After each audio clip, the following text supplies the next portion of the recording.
Good morning from here in Miraflor, Nicaragua. I've been here for a couple of nights, and as you've seen from the footage leading up to this, it was a fun ride up here.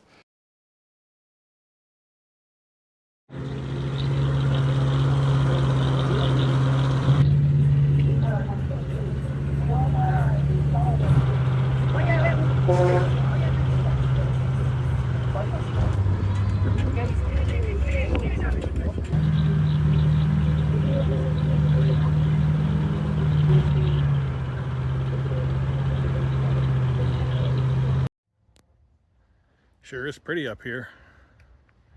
Just waiting to get picked up.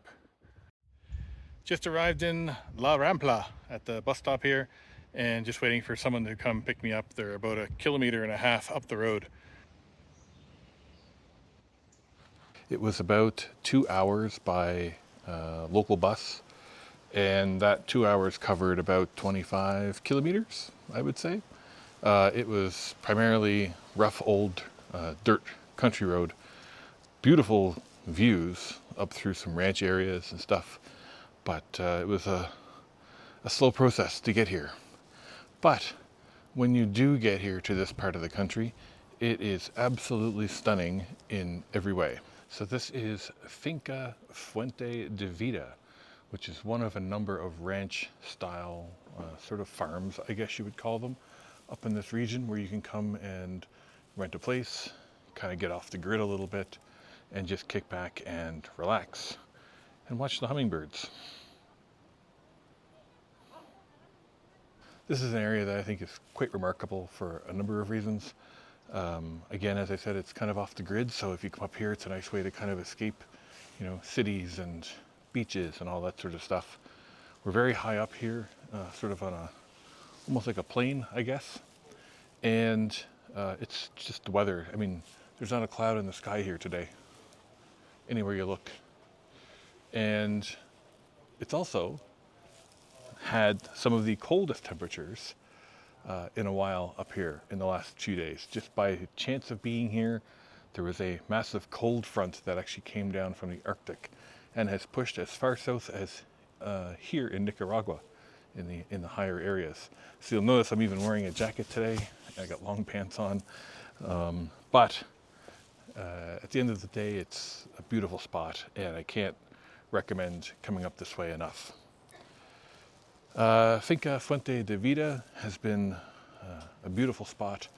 The people who run this place are wonderful people, and they were very gracious to pick me up from the bus stop, which is about 1.5 kilometers from here.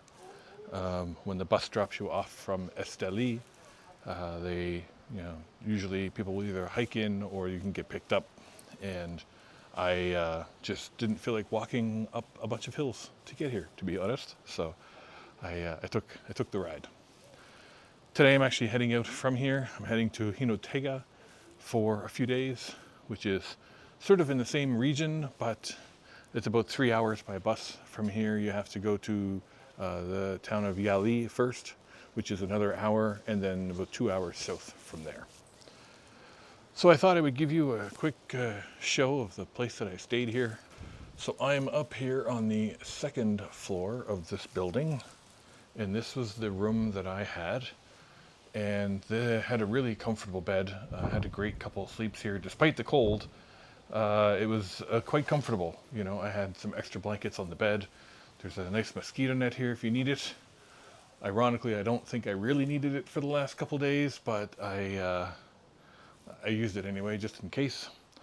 There was a nice little work table here, and one of the nice things that I really enjoyed about this was the balcony. So there was this nice wraparound balcony here that gets morning sun over here, with all these, citrus trees and things in the background. And then here in the afternoon, you get sun here sort of in the front, where you can sit and watch the sunsets. Sunset's just kind of right over this ridge here in the evening, so it was really pretty to watch that. This room also came with its own private bathroom. It wasn't a full bath, it was just a sink and toilet, but it was good enough for me for a couple of days. The shower was actually located downstairs in this other green building just here. There was a shower and a couple more bathrooms and an outdoor sink and stuff. So when you get up here at this Finca Fuente de Vida, or one of the other ones that are up in this area, most of them are fairly self-contained in that they have a full kitchen on site with a cooking staff.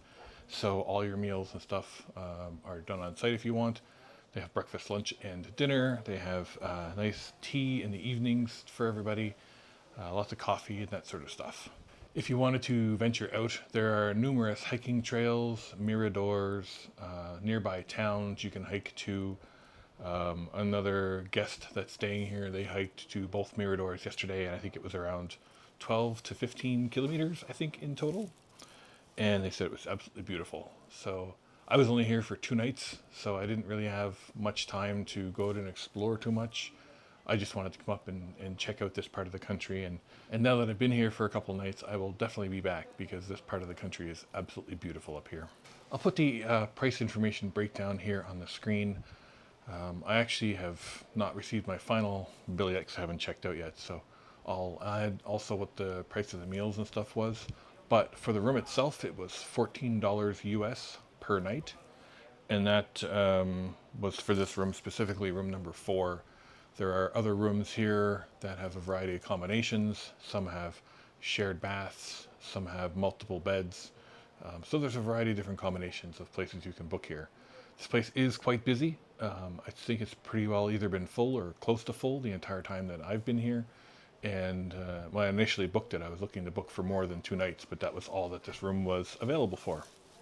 The Miraflor region up here in Nicaragua is just an absolutely stunner of a place. And while difficult to get to, maybe, sense of adventure really comes into play a little bit, but it is definitely worth the time. And I'm sure if you come up here for a week or something and wanted to do a bunch of hiking and exploration, this would be like one of the best places in the country to do it, for sure. I'm gonna go take a walk just down to get some breakfast, and I will show you what it looks like along the way. They actually have this really nice hiking trail out the back, which you can go down the hill here, and there's like a coffee and all kinds of fruit trees and stuff down through the back side here, which you can take a walk down. This place is covered in beautiful flowers. So there's more rooms back in here. There's all kinds of seating areas. There's another space here. This is actually the bottom floor of where I've been staying. A nice sitting area there. And then down through here, they actually have a dining area, which is really nice. They actually have a huge conference room here. I think they're currently working on. I think they do weddings and stuff here also, which is kind of be a beautiful spot for that. There's a map here. They kind of show like the outline of the area. So this is where we're located here. It's Finca Fuente de Vida. There's these look-offs up here on the hills and some of the hiking trails and stuff that go around. So really beautiful spot. I'll throw in a few more pictures here as well, and some short video clips that I took yesterday when I was wandering around.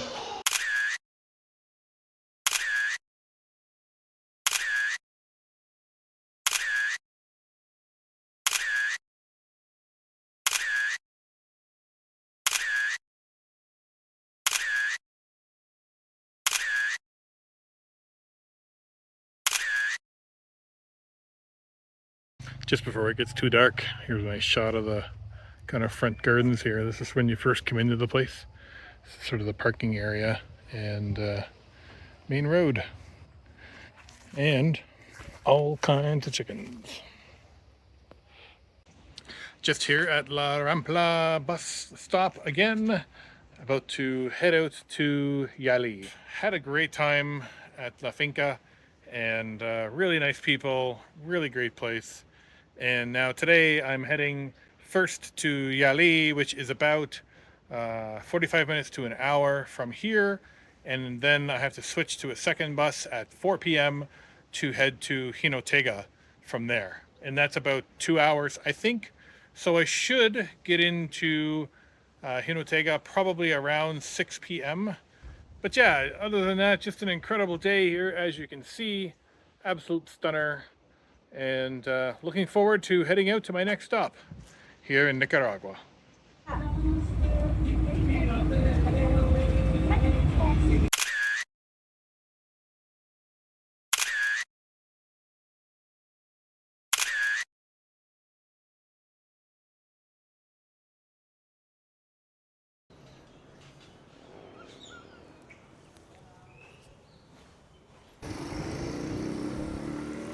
Today we're in the mountain city of Jinotega here in Nicaragua as I continue to make my way through the Northern Highlands of this expansive and beautiful country. I'm here for a couple of nights after finishing up in Miraflor and making my way ultimately down towards Managua. But this is not our last stop, and I'm really excited to show you some of this city today. It's been a wonderful time so far up through these mountains, exploring some of these places that a lot of people, don't normally get to, and it's been really interesting. There's so much history up here, so much of it tied to the revolutionaries, and I thought it'd be really interesting to stop in here and check it out. This will actually be sort of two parts because today I am here in Jinotega, and then tomorrow I'm actually heading up to San Rafael del Norte, which is another town sort of between here and Yali, where I took the bus to yesterday to transfer. San Rafael del Norte is infamous as it was the homestead of Sandino, one of the original revolutionaries here in Nicaragua in the 1930s, fighting against the government at that time. So here in Jinotega, there's a long history that goes back to pre-Columbian times.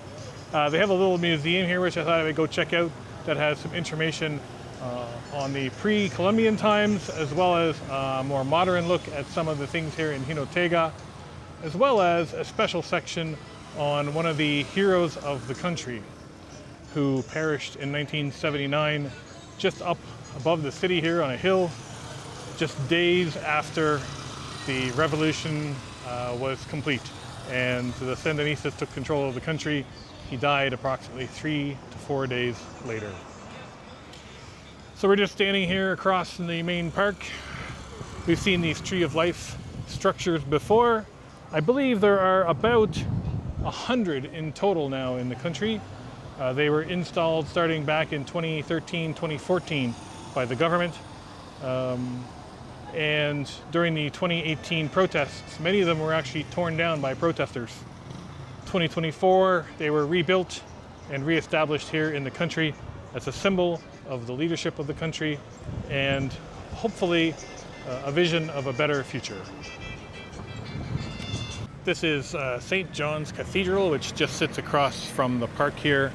This was originally founded in 1752, which started as just a small straw hut on the same location as the Christians moved in to try and help spread their religion. This cathedral was actually built 3 times. It initially was started as a permanent structure in 1805 and then was rebuilt in the late 1800s and again in the 1950s. As of 2008, it needed some structural repairs, which were completed, and so now this sits as a very prominent building here across from the main park, which is right here, Parque Central de Jinotega. We're going to take a walk through, and then we're going to head over to the museum, which is just next door. You can see the park here. They've even got a nice skate park with a half pipe, and they've got a band shell here. They've got an area down there for the kids and stuff. There's all kinds of restaurants and things that surround this park. It's a really beautiful space. It's brightly colored, all these different colors around on the fences and stuff here, and lots of different activities to check out here in the main square. We'll take a walk down through, and then the museum is just actually over there on the right. So let's go and have a look. I guess one of the things I've really enjoyed the most about this part of Nicaragua is that there's not a lot of tourists that come up through here. I would say Miraflor had quite a number. There was a lot of people sort of up in those finca farm communities that were staying there to kind of check out that part, because there's so much hiking and things up through nature in that area.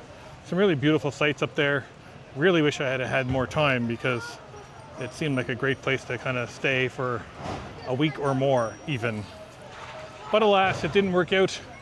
I'll make sure to add it to my list for the next time I come through Nicaragua. Let's head down through here and then we'll head up and around over to the museum. Just some more of the green area here in the park. They've got this little statue set up and greenery all the way around it. And you can really see from this angle all the different varieties of trees and things that are here in the park. Beautiful spot. One of the other things I continue to find awesome about traveling through Central America is the number of food trucks that everywhere I go, there's food for everything. There's pizzas, there's burgers, there's local, traditional dishes, there's whatever you could want. There's always a food truck around offering a variety of options. Especially in the evenings, most of these central parks all come alive, as we've seen in other cities. It's no different here. And it's really impressive that, price-wise, they're some of the best deals in the city for food, which is a very different experience, I have to say, compared to the food trucks back home, which are now well overpriced for what you get, and and oftentimes are double the price of even just going into a sit-down restaurant. So it's nice to see some great options for food right here on the street. And people often say, oh, well, what about, the risk factor of eating street food and all that sort of stuff. I have been more sick eating at restaurants and street places back home in the US and Canada than I have anywhere else. I have had no problems with anything that I've eaten throughout my travels, with the exception of one pizza in Belize. But that was my own fault, so I knew the risk when I did it. The museum is this bright orange and red building here. I'm not sure if it's open. It looks like it might be closed, but let's go over and have a look. So it's closed, but only closed for lunch from 12:30 until 2 p.m. and then it'll reopen, which is perfect because it's just about 1 o'clock here now. So I've got about an hour to kill and then we can come back over and check out the museum. One of the blasts from the past, I can't believe, Cyber Zone 2. And it offers internet access and other things there, and has some great old school logos on it for things that, in some cases like Skype, don't even exist anymore. So just off in the distance, you can just barely see it at the top of the hill, is Cerro de Cruz. And there's a cross that was erected up there back in the 1700s, where I guess you can get a really nice look-off viewpoint for the whole city. It is 900 plus steps to climb up the hill to get to it. And I know I talk about how much healthier I feel, how much my life has improved, all these sorts of things over this travel, but I'm not 900 steps healthier. That would be quite the hike. I think you can actually drive up there too. I may check, but yeah, I guess has quite the view, especially in the mornings. This is known as the City of the Mist. So in the mornings here, you actually get this nice mist that kind of covers the whole city like a blanket. And if you get there early enough, you can kind of see it as it kind of burns off as the sun comes out, and it turns out to be a beautiful day, which, much like today, is an absolute stunner of a day here in the city. One of the other things that's really good about traveling through Central America too is thrift shopping, believe it or not. A lot of products that come from the US and Canada actually end up down here, and if you're a bigger guy like me, quite often you'll find a pretty good selection of larger sizes.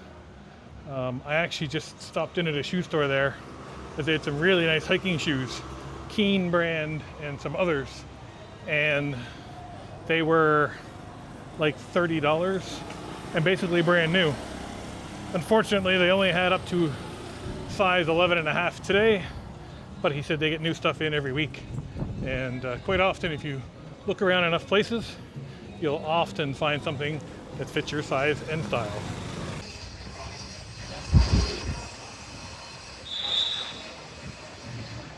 Well, right on schedule. It is just a couple minutes after 2, and it looks like the Municipal Museum of Jinotega just opened their doors. So let's go over and see if we can get in and film a little bit. Well, I'm in the first door, but the door to actually get in is still locked. You get some pictures here of Sandino and Ruben Dario, who were two of the national heroes here in the country. And they've got this introduction to the museum here in Spanish, but basically talks about how the city of Jinotega was founded initially in 1603 and then became a town officially in 1852.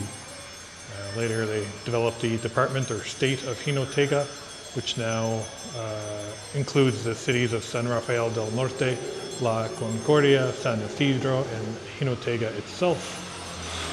It's, as I mentioned earlier, known as the City of the Mists, or Ciudad de las Brumas, and it's also known as the capital of coffee in the region, as there's quite a bit of coffee production done here. One of the other things here too is that it's a very famous area for black pottery, because the soil here, the clay that they use is black in color instead of the usual brown that you see. So they actually have different workshops and stuff here in the city that you can do to check out some of that as well. A few moments later. Well, unless somebody shows up here in the next few minutes, this is the view you're going to get of the museum here in Jinotega. Strange that they would open the first door, but not this one. And there's nobody currently here at reception either. So, and I've knocked on the fence here a couple times too, no luck. So we'll see. If it is closed, at least I'll give you a bit of the history of one of the most famous Nicaraguans from the region who died here in 1979. They actually had a bit of a display inside that I was interested in seeing, tied to some of the revolutionary battles that have happened here over the years, tracing back to Sandino himself, which is the museum I'm hoping to get to see tomorrow in San Rafael del Norte. But we'll hopefully get there and hopefully it'll be open. So we'll see what happens here in the next few minutes. More moments later. Well, I'll talk about a little bit about the history that's inside this museum. I got the picture of Sandino here over my shoulder to kind of tie it all together, I guess. There was a man by the name of Germán Pomares Ordóñez, who was born in 1937 and later became one of the founders of the original FSLN party here in Nicaragua, the revolutionary group that was built off of the shoulders of Sandino and other revolutionaries that came before them back in the 1930s. He was a famous hero here in the country. He fought many battles against the government over the years. He went to places like Cuba and Honduras for training and assisting with gathering of weapons and funds to help support the efforts. In the 1970s, he fought heavily with the FSLN and the Sandinistas to defeat the US-backed government that was here. And just days after the Sandinistas took control of the country, in one of the final battles that happened in the country, in May 22nd, I believe it was, 1979, he was actually mortally wounded on a battle just up on the hill by that cross that I showed you earlier. And 2 days later, finally passed away at the age of 41. He became a national hero for his efforts in the Revolutionary War and his efforts to help support the locals with food and supplies and things like that during the war times. He ended up being on the 20 Cordoba note here in the country for several years, which I'll put a picture here on the screen, and is still remembered fondly to this day. He is one of many members of the original FSLN party that are revered here in the country for their efforts. And up here in the northern part of Nicaragua, up here in the mountains, the FSLN support is still some of the strongest in the country. The Sandinistas are revered as heroes in the region. And it's really interesting to see how much strength and power that group still has today. Well, I've waited about 20 minutes now and no one has still come to open this gate that's here in front of me. So I guess I'm going to call it there and say that the Municipal Museum in Jinotega here looks really interesting. Lots of stuff looks like inside the sea. Again, pre-Columbian history, modern history, history of the Sandinistas, history of some of the heroes that are here and so much more. But unfortunately, no one is here to open the doors. Let's head over to the park and let's go find something to eat, maybe a burger or something, and people watch for a little bit. Well, since the museum was closed, the only appropriate thing to do was to come over here to the park, to one of these food stands and get something to eat. And I just came over here to a Flaco Hamburguesa, and had a very delicious chicken burger and fries and a drink, and the whole thing came to 150 Cordoba, which is a fantastic deal. So as I was saying earlier, you know, the food trucks and the food stands around as you travel, always some of the best deals, and this was no exception because that was a awesome chicken burger. So if you're in the area and you're looking for something to eat here on the square, would definitely recommend Flaco Hamburguesa. Good morning again from Jinotega. I am just on my way over to Cotran Norte bus station here in the city to hop on the 10 a.m. bus up to San Rafael del Norte. It is a much cooler day today, overcast so far, but I expect it will be much nicer in a little bit as the clouds and mist burn off from the city. Let's get to the bus before I miss it.